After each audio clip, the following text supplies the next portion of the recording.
இந்தியாவில் மேதின கொடியை ஏற்றிய, குறிப்பாக தென்னிந்தியாவில் மேதின கொடியை முதலில் ஏற்றிய இந்தியாவின் தொழிற்சங்க தலைவர்களில் முதல் தலைமையாக இந்திய நாட்டில் இடதுசாரி கருத்துக்களை, மார்க்சிய லெனினிய கருத்துக்களை முன்வைத்த மகத்தான தலைவர் தோழர் சிந்தனை சிற்பி சிங்காரவேலர் அவர்களின் பெயரால் இங்கே எடுத்து வரப்பட்ட நினைவு சுடர் பயணக்குழுவின் தலைவர் அன்புக்குரிய தோழர் மாநில செயற்குழு தோழர் கே பாலபாரதி அவர்களே, இந்த திடல் என்பது ஒரு வரலாற்று சிறப்பு வாய்ந்த திடல். இந்த திடலில் அரசியல் களமாடிய தலைவர்கள், தமிழகத்தின் அரசியல் முகமாக திகழ்ந்தவர்கள். காலுக்கு செருப்பும் இல்லை, கால் வயிற்று கஞ்சும் இல்லை, பாழுக்கு உழைத்தோமடா என் தோழா, பசையற்று போனோமடா என் தோழா என்று பேசிய மகத்தான தலைவர் அமரர் ஜீவானந்தம் களமாடியம்மன். பெரியாரிய கருத்துக்களையும் பொது உடைமை கருத்துக்களையும் ஒன்றிணைத்து பேசிய மிகப்பெரிய தலைவனாக விளங்கிய மரியாதைக்குரிய ஆணைமுத்து அவர்கள் களமாடிய மண் இது.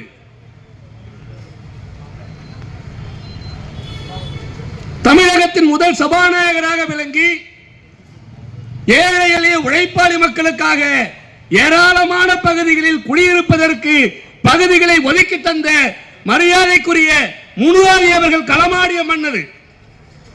ஆனால் இன்றைக்கு தாம்பரம் பகுதியிலே ஏராளமான பிரச்சனைகள் குவிந்துள்ளது. இந்த பிரச்சனைகளை பற்றி எல்லாம் பேசுவதற்கு தமிழக அரசாங்கத்திற்கோ தாம்பரம் மாநகராட்சிக்கோ நேரம் போதவில்லை. தாம்பரம் மாநகராட்சியின் மையப்பகுதி புலிக்கொரடு கிராமம்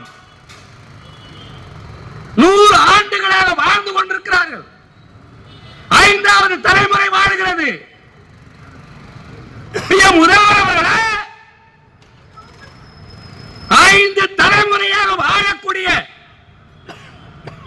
அந்த வன புறம்போக்கு நிலங்களில் வாழக்கூடிய 2.3 ஏக்கர் நிலத்தை வகை மாற்றி பட்டா கொடுப்பதற்கு உங்களுக்கு என்ன அவ்வளவு சொன்னார்ல, வரி கட்டிட்டீங்களான்னு கேட்கறதுக்கு 39 லட்சம் ரூபாய் கொடுக்க முடியுதில்ல.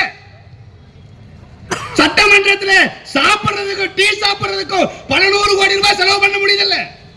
இந்த நாட்டோட உழைப்பாளி மக்கள் அவர்களுக்கு அந்த 2.3 ஏக்கர் நிலத்தை வருவாய்த்துறை ஒப்பீட்டு நில 2 மணி கொடுக்கிறார்.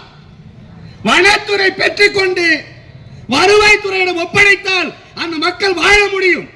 ஆனா பாம்புகளோடும் பல்லிகளோடும் மழை பெஞ்சா தண்ணி உள்ள வரும், வெயில் அடிச்சா வெயில் உள்ள வரும், அதுக்குள்ளதான் மனுஷன் வாழறா. இங்க ஒரு எம்எல்ஏ இருக்காருல்ல, இங்க ஒரு மேயர் இருக்கிறாங்கல்ல, இங்க துணை மேயர் இருக்கிறீங்கல்ல, உங்களால் அப்படி ஒரு 2 மாசம் வாழ முடியுமா? எனவே தமிழ்நாடு அரசும் தாம்பரம் மாநகராட்சியும் உடனடியாக அவர்களுக்கு பட்டா வழங்கி குடியிருப்பை உத்தரவாதம் செய்ய வேண்டும்.